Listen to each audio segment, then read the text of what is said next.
성찬주일 우리에게 허락하신 하나님의 말씀은 구약성경 시편 131편 1절에서 3절 말씀입니다. 구약성경 시편 131편 1절에서 3절 말씀 찾으신 분은 함께 같이 읽도록 하겠습니다. 여호와여, 내 마음이 교만치 아니하고 내 눈이 높지 아니하오며 내가 큰 일과 미치지 못할 기이할 일을 힘쓰지 아니하나이다. 실로 내가 내 심령으로 고요하고 평온케 하기를 젖된 아이가 그 어미 품에 있음 같게 하였나니 내 중심이 젖된 아이와 같도다. 이스라엘아, 지금부터 영원까지 여호와를 바랄지어다. 아멘. 오늘 시편 131편 1절 3절을 본문으로 영혼의 평화라는 제목으로 함께 은혜 나누기를 원합니다. 중세의 한 산중의 높은 곳에 어느 봉쇄 수도원이 있었답니다. 그런데 이른 아침부터 이 수도원에 누군가가 문을 쾅쾅쾅 두들깁니다. 그 수도원의 사제가 나가보니 무척 피곤해 지쳐 보이는 한 중년의 사내가 아마 밤새 그 높은 산을 올라온 것 같아 문을 열어주면서 물어보았답니다. 누구를 찾아오셨습니까? 그러자 그 중년의 사나이는 저는 평화를 찾습니다 라고 말하더랍니다. 그가 바로 시성 단테 알리기엘이었습니다. 시성 단테 하면 유명한 그의 작품이 있죠. 신곡이라는 작품이 바로 단테의 작품입니다. 그 신곡은 이와 같이 시작합니다. 내 인생의 한 중간에 눈을 떠보니 나는 바른 길을 벗어나 어두운 숲속에 있었다. 우리는 이 단테의 신곡을 인간 사후 세계만을 묘사한 것으로만 읽을 필요는 없습니다. 사실 신곡의 내용을 보면 그가 여행한 곳이 지옥과 연옥 그리고 낙원의 체험입니다. 그러나 이런 지옥과 연옥, 낙원의 체험은 비단 우리가 죽어서만 가는 것이 아니라 우리가 삶의 도상에서도 경험하는 그런 것이 아닌가 싶습니다.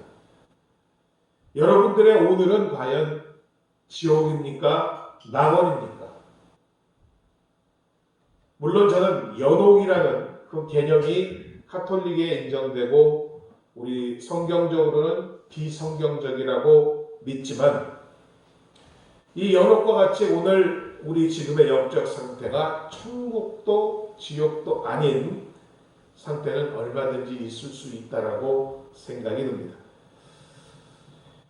이 신곡을 지은 단테는 그의 인생 전반대에 있어서 씻지 못할 상처를 끌어안고 평생 그 상처로 인하여 평화를 갈구하며 살았던 영혼의 순례자였습니다. 두 가지 상처가 그의 인생 가운데 그를 평생 괴롭히고 있었는데 그 첫 번째 상처는 바로 그가 9살 난 소년 시절에 그의 영혼의 창을 사랑으로 물들인 한 소녀 베아트리체였습니다. 9년이 지난 18살이 되던 해에 한 번 더 그의 그 소녀의 곁을 스치면서 이 단테로 하여금 사랑의 열병을 앓게 하였지만 결국 그 베아트리체는 24살이라는 나이에 세상을 떠나고 갑니다. 이것이 그의 가슴에 이룰 수 없는 비련의 상처를 남겼던 것입니다. 단테는 이때에 이룰 수 없는 사랑의 운명이 자신을 버렸다라고 생각했다라고 합니다. 또 하나의 단테의 상처는 그가 그토록 사랑했던 고향 꽃의 도시 피렌체가 정쟁과 논쟁의 도시가 되면서 이 단테가 그 소용돌이 속에 휘말려 고향에서 쫓겨난 일이었습니다. 고향이 그를 버린 것입니다. 그는 평생 고향을 그리워하며 귀향의 꿈을 그리고 살아왔지만 결국은 돌아오지 못하는 실향민의 상처를 안고 살았던 것입니다. 한 비평가는 그래서 이 사랑의 상처와 실향의 상처가 단테로 하여금 평생 동안 영원한 순례자의 길을 가게 한 것이라고 말합니다. 외로운 방랑자 단테는 마침내 그의 영혼의 진정한 평화를 찾기 위하여 그의 나이 43살이 되던 해에 붓을 들어 무려 13년간에 걸친 신곡이라는 영혼 드라마의 순례를 시작합니다. 그리고 책이 완성되던 다음에 56세 되던 해에 그는 베아트리체의 영혼이 인도된 주님의 품 안에서 비로소 평화를 발견하고 눈을 감습니다. 서론이 길었습니다만 오늘 본문 시편 131편은 표제에 다윗의 시 성전에 올라가는 노래라는 설명이 붙어 있습니다. 시편 120편부터 134편까지 소위 순례자의 노래, 예배자의 노래라고 일컬어지는 시들입니다. 성전에 올라가면서 혹은 성전을 떠나면서 불렀던 노래라는 말씀입니다. 그러기에 오늘 시편 본문은 아마도 그들의 절기를 맞이하여 순례의 길을 떠난 순례자들이 마침내 예루살렘에 도달하여 그들이 누리게 될 영혼의 평화를 갈망하며 드리는 믿음의 고백인 것입니다. 여기에 외로운 영혼들이 찾는 참으로 고요한 영혼의 평화, 그 비밀의 처방이 오늘 본문에 소개되고 있습니다. 우리 이와 같이 고요한 영혼의 평화를 경험하기 위해서 첫 번째로 오늘 본문이 제시하는 처방은 헛된 욕심을 버리라고 말합니다. 우리의 마음이 또 우리의 영혼이 평화를 찾지 못하는 가장 큰 원인은 바로 우리 가운데 있는 욕심입니다. 이런 측면에서 보면 불교와 우리 기독교가 크게 그 가르침에 있어서 다르지 않음을 알 수 있습니다. 불교에서도 계속 비우라는 얘기를 하죠. 마음을 비우고 욕심을 비우고 세상을 비우고. 그러나 우리 기독교 성경이 얘기하는 이 욕심을 버린다는 것은 불과의 교훈과는 명백한 차별이 있습니다. 불과에서는 모든 욕심을 정죄하고 있지만 성경에서는 자주 거룩한 욕심, 선한 욕심, 의로운 욕심의 가치를 강조합니다. 그래서 이 기독교의 복음이 전파되는 곳에는 사람들마다 새로운 의욕을 가지고 산업을 발전시키고 문화를 꽃피워온 역사를 우리는 알고 있습니다. 그러나 동시에 우리가 주목해야 할 것은 성경이 이런 거룩하고 선하고 의로운 욕심을 강조하지만 그조차도 우리가 경계해야 한다는 것을 오늘 주목하시기 바랍니다.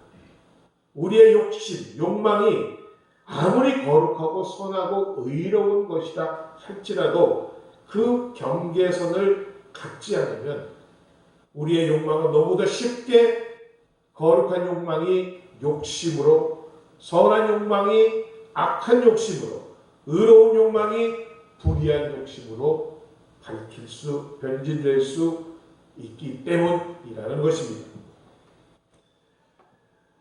기독교 심리학자가 쓴 책 중에 이러한 책이 있습니다. 노라고 말할 줄 아는 그리스도인의 대화의 기술이라는 책입니다. 이 책에서는 우리 믿는 자들이 지혜롭고 승리로운 삶을 가장 살기 위한 중요한 연습 중에 하나가 바로 경계선 긋기라고 합니다. To set boundary라고 합니다. 세상과 우리를 경계짓는 것. 내가 해야 할 일과 하지 말아야 할 일을 경계짓는 것. 말해야 할 일과 말하지 말아야 할 것을 경계짓는 것. 이것을 경계선 긋기라고 합니다. 본문에서 시편 기자가 지적하는 것이 바로 그것입니다. 좋은 일, 선한 일, 의로운 일이라 해서 우리가 모든 것을 다 할 수 있는 것이 아니라고 말하고 있는 것입니다. 그것이 바로 다윗이 평생 동안 원했던 하나님의 성전을 건축하는 일이었습니다. 분명히 그것은 거룩한 일이고 좋은 일이고 하나님 앞에 선한 일이었음에도 불구하고 하나님은 그것을 다윗에게 허락지 아니하셨습니다. 다윗은 그때 바로 요즘 말로 하면 오버하지 않고 하나님의 거절을 하나님의 뜻으로 받아들이고 순종했던 것입니다. 다만 자신의 아들 솔로몬이 그 일을 할 수 있도록 돕는 것에 만족했던 것입니다. 그것이 바로 오늘 본문 1절이 말하는 그 말씀 마음입니다. 여호와여 내 마음이 교만하지 아니하고 내 눈이 오만하지 아니하오며 내가 큰 일과 감당하지 못할 놀라운 일을 하려고 힘쓰지 아니하나이다. 이것이 다윗의 바로 겸손이었던 것입니다. 여러분 꿈을 갖는 것은 중요합니다. 비전의 사람들이 되십시오. 그러나 그 비전이 아무리 선하고 의로울지라도 좋은 일일지라도 하나님이 허락하시지 않는 일까지 하려는 욕심의 사람은 되지 말라는 다윗의 경고입니다. 하나님의 허락이 없는 일까지 단순히 자신의 명예욕을 위해 시도하는 욕심과 욕망은 바로 헛된 욕심의 정체라는 것입니다. 이런 면에서 다윗은 세 가지 방면에서 겸손을 지니고 있었으니 그 첫째가 마음이요, 둘째가 눈이었으며 세 번째가 행위에 겸손을 지니고 있었습니다. 여러분, 교만이라는 것이 활동하는 영역은요, 이렇게 마음과 눈과 행위에 있습니다. 행위로는 교만하지 아니하여도 우리 눈과 마음에 교만할 수 있습니다. 교만이 잠재할 수 있습니다. 인간은 커다란 꿈을 가져야 합니다. 그리고 현재 하지 못할 것도 하려고 애를 써야 합니다. 미래를 위해서. 그러나 교만하게 자기의 사명이 아닌 어떤 큰일, 하나님이 허락지 아니하는 그런 큰일을 하려고 한다면 그것은 헛된 욕심이라는 것이 오늘 본문이 말하고자 하는 것입니다. 우리는 우리에게 주어진 각자의 달란트에 따른 하나님의 분복에 따라 그 사명에 최선을 다하는 것, 순종하며 나가는 것, 이것이 바로 헛된 욕심을 버리는 것이며 영혼의 평화와 만족을 가져오는 것이라고 오늘 본문은 말씀하고 있는 것입니다.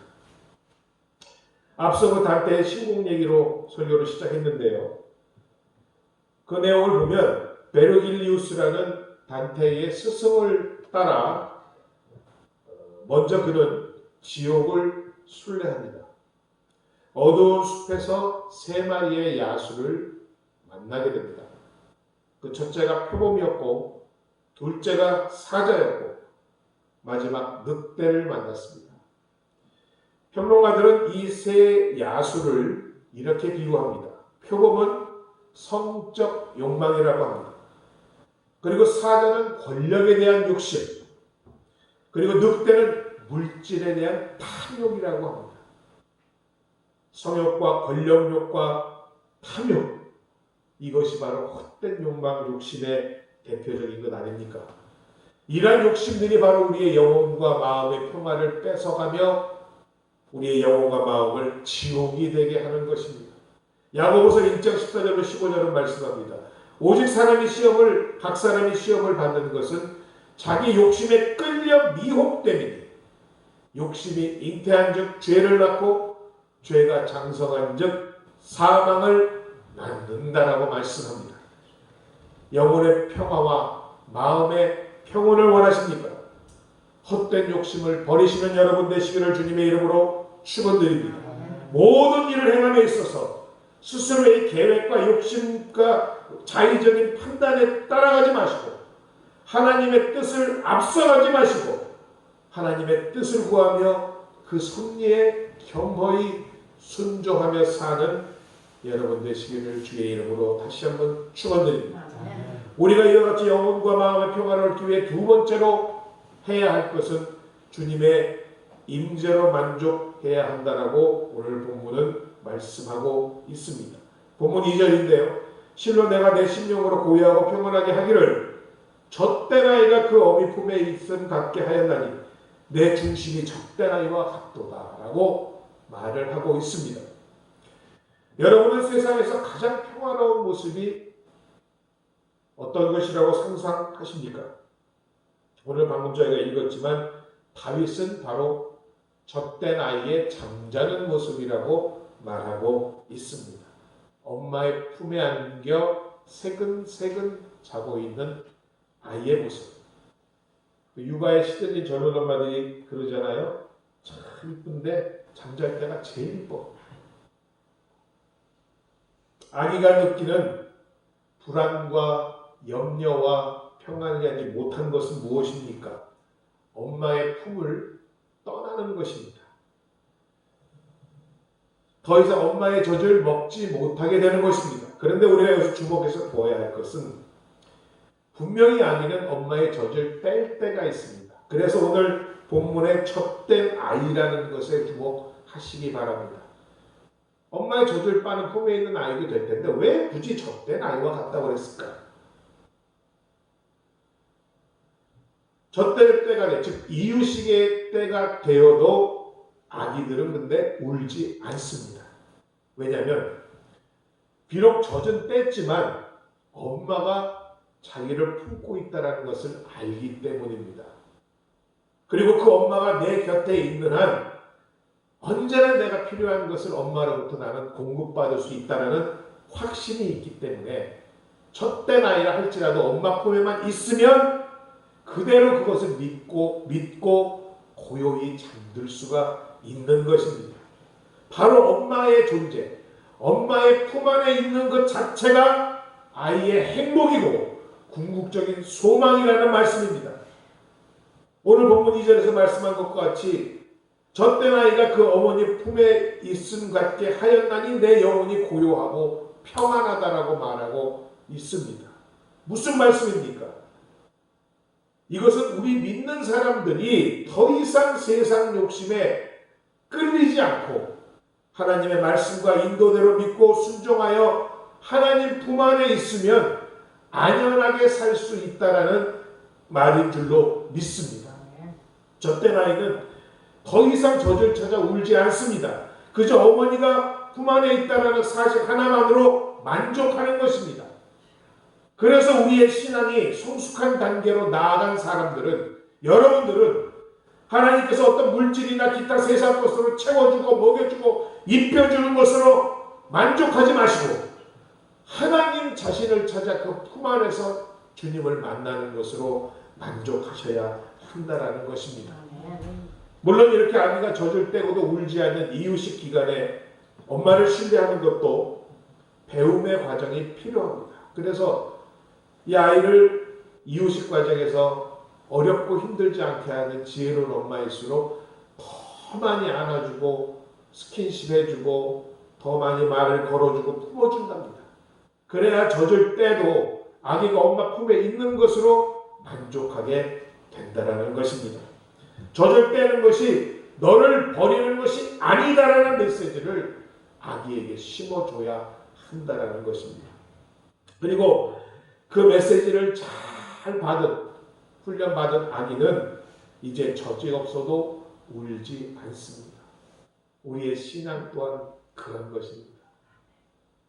초신자 때나 처음 교회 나왔을 때는 하나님 이것 주시고 저것 주시고 채워주시고 이루어주시고 그것으로 만족하는지 모르지만 그 단계가 넘어갈 때 늘 하나님을 바라볼 때 그것은 하나님만으로 만족하는 신앙이 된다는 것입니다.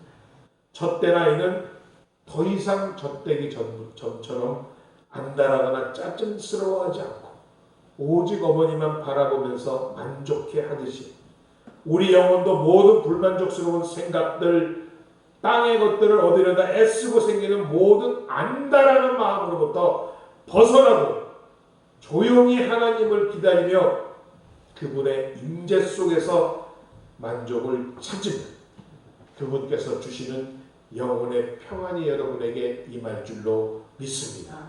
여러분 신앙생활을 하다 보면 놀라운 기적도 체험하고 주님의 도우심도 우리가 깨닫습니다. 그러나 궁극적으로 여러분의 영혼이 참으로 평안하려면 그런 다른 이유 때문이 아닌 주님이 나와 함께 하신다는 그 사실 하나만으로 우리가 만족할 때 가능한 줄로 믿습니다. 주님께서 제자들을 떠나 이제 십자가의 처형 후에 부활하실 것을 말씀하신 후에 제자들에게 주신 약속이 무엇이었습니까? 마태복음 28장 20절과 같이 볼지어다 내가 세상 끝날까지 너희와 항상 함께 있으리라고 말씀하셨던 것입니다.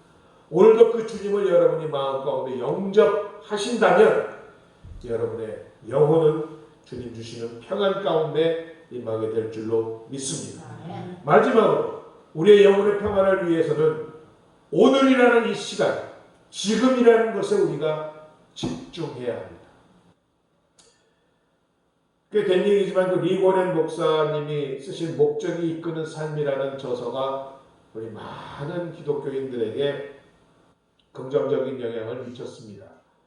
인생의 궁극적인 목적을 설정하게 되고 그것에 따라가게끔 만들었던 것입니다. 그러나 여러분, 이 목적이 이끄는 삶도 중요하지만 목적도 중요하지만 우리의 삶 가운데서는 목적 못지않게 중요한 것이 있는데 그것이 바로 과정입니다. 어떤 사람들은 이 목적, 미래를 위해 지나치게 몰두한 나머지 내가 미래에 이루게 될 결과 외에는 아무것도 생각지 않은 사람들이 있습니다. 큰 성공을 거둔 후나 아니면 망한 후에 큰 병을 얻은 뒤에 하는 사람들이 하는 말이 있지 않습니까? 앞만 보고 달려왔다. 그게 바로 이런 형태입니다. 그 목적을 이루기 위해서 아무것도 보지 않았습니다. 가족도 보지 않았고 자녀도 보지 않았고 내 주변도 보지 않았고 그저 그 목표만을 위해서 살아왔다라는 것입니다. 그런데 만약 그 결과를 이루기 전에 그 사람이 세상을 떠난다면 그 인생은 실패입니까? 실패한 인생입니까? 그러나 성경의 통전적인 가르침은 그렇지 않다라고 말하는 것을 주목하시기 바랍니다. 바로 그것이 목적도 중요하지만 과정의 중요함을 나타내는 성경의 말씀. 내일 못지않게 지금 오늘도 중요하다라고 성경은 말씀하고 있는 것입니다. 고린도서 6장 1절은 말합니다. 보라 지금이 은혜 받을 만한 때고 지금이 구원의 날이라고 말씀하고 있습니다. 마태복음 6장 33절, 34절도 말씀합니다. 내일 일은 내일이 염려할 것이요 한날의 괴로움은 그 날로 족하다고 말씀하고 있는 것입니다. 바로 오늘의 중요성을 성경이 강조하고 있는 말씀입니다. 내일 일은 내일 걱정해야 하는 내일에 대한 원리는 결국 염려에 대한 근원적인 치유를 말씀하시는 예수 그리스도의 약속인 줄로 믿습니다. 실로 내일 일에 대한 염려는 무의미한 것입니다. 왜냐하면 오늘 우리가 기울여야 할 관심은 오직 오늘로서 끝나야 할 것이며 내일의 불행과 고난은 오늘 앞당겨서 일어나지 않는다는 것입니다. 그렇기 때문에 이것은 단순한 권면과 위로의 메시지를 넘어 내일에 대한 염려 자체가 불신앙이라는 것을 말씀하고 있는 것입니다. 여러분, 내일 올지 안 올지는 우리 여기 계신 어느 분도 모릅니다. 그러기에 내일에 대한 진정한 주인은 이를 염려하고 걱정하는 우리가 아니라는 말씀입니다. 은혜로 섭리하시는 하나님이시라는 것입니다. 내일 우리가 성취할 일로 인하여 기뻐하는 것도 중요하지만 그 일을 위해 오늘 우리가 지금 땀 흘려 일할 수 있다는 것을 기뻐하여야 한다는 말입니다. 그래서 오늘 시편 기자는 자 3절에서 보십시오. 이스라엘아 지금부터 영원까지 여호와를 바랄지어다라고 기도를 마치고 있습니다. 지금부터입니다. 지금부터 영원까지 여호와를 바라고 기뻐할 것이다. 그것의 시작이 지금이고 오늘이라고 말하고 있는 것입니다. 여러분, 오늘 여호와를 기뻐하는 사람은 내일도 여호와를 기뻐하며 찬송할 수 있을 줄로 믿습니다. 그리고 그 다음 미래에도 그러할 것입니다. 그래서 이런 사람들의 오늘을 영원한 오늘 혹은 영원한 현재라고 말할 수 있는 것입니다. 그렇습니다. 오늘 이 지금을 하나님의 최고의 선물로 알고 기뻐하는 사람이야말로 지금부터 영원까지 now and forever 하나님을 찬양할 수 있는 사람이 될 줄로 믿습니다. 여러분은 지금 어떠한 마음의 상태이십니까? 선물이라는 책이 있습니다. 영어로 프레젠트죠, 선물. 기프트라고도 표현합니다만 이 책은 프레젠트라고 표현을 했습니다. 이 책의 주인공은 한 소년과 노인입니다. 어린 소년에게 한 노인이 가장 소중한 선물을 내가 주마고 합니다. 그 선물만 네가 가질 수 있으면 너는 정말 행복한 인생을 살 수 있을 거라고 이야기합니다. 그러나 그 선물이 무엇인지는 직접적으로 알려주지 않았습니다. 다만 암시를 주면서 스스로 찾아보라고 합니다. 소년은 노력해보았지만 그 선물을 찾지 못한 채 시간이 흘러갔습니다. 그리고 서서히 그 선물에 대한 생각을 잊어버립니다. 그리고 점차 그 소년이 성장하면서 그에게는 해야 할 일, 책임져야 할 일, 처리해야 할 일이 많아졌기 때문에 그 노인의 선물을 잊어버리고 말았습니다. 그런데 이제 성인이 돼서 보니 원하고 뜻하는 대로 인생이 펼쳐져 나가지 않습니다. 직장을 갖게 되었지만 그 승진에서 떨어지고 내 마음과 뜻대로 되지 않는 인생에 대해 불만이 쌓여가던 어느 날 이 소년은 그 노인이 말했던 선물을 떠올리게 됩니다. 그리고 그 노인을 다시 찾아갑니다. 그때도 그 노인은 이 소년에게 그 선물이 무엇이라는 것을 직접적으로 말해주지 않고 암시만 줍니다. 노인은 이렇게 말합니다. 성인이 된 그 소년에게 지금까지 살아온 인생의 날들 속에서 가장 행복했던 때를 기억해보라고 합니다.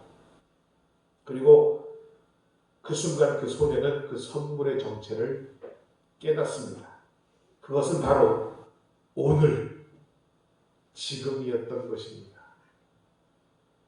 아까도 말씀드렸지만 영어로 선물이 프레젠트란 말 아닙니까?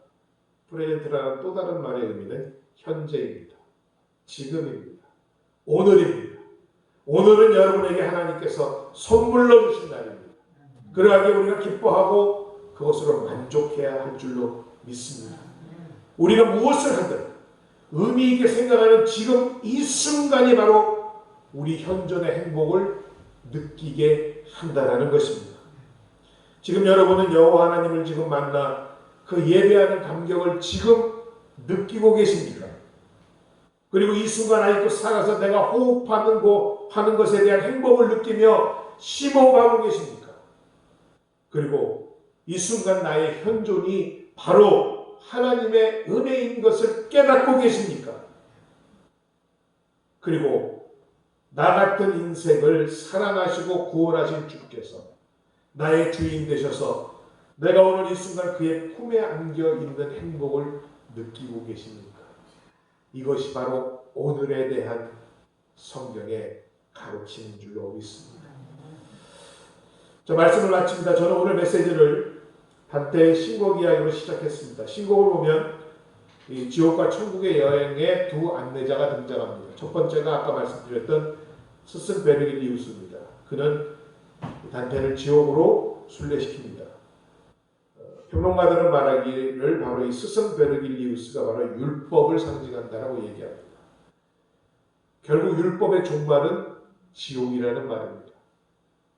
우리가 해야 할 것을 하지 못했고 하지 말아야 할 것을 해버렸습니다.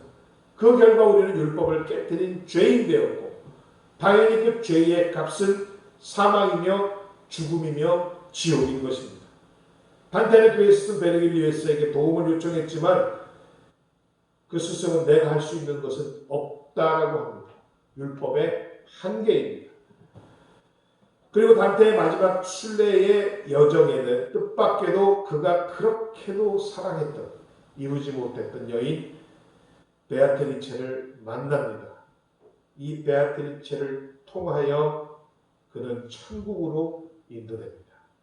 바로 이 여인이야말로 은혜의 상징인 그리스도였던 것입니다. 그녀는 빛이었고 사랑이었습니다. 그의 안내로 하늘을 날고 천국을 견학하면서 마침내 그에게는 영원한 행복이, 평안이 임하게 되었다라고 말합니다. 나는 행복했다. 나는 모든 것 속에 있었다. 내가 그 안에서, 그가 내 안에 있었다. 나는 자유였다. 참으로 완벽하게 고요한 영혼의 평안을 맛보았다.